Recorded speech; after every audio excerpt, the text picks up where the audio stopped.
Continuação do vídeo anterior, estamos enchendo aqui a parede.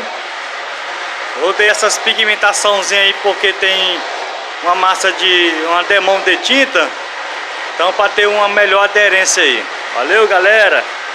Estamos aqui na obra.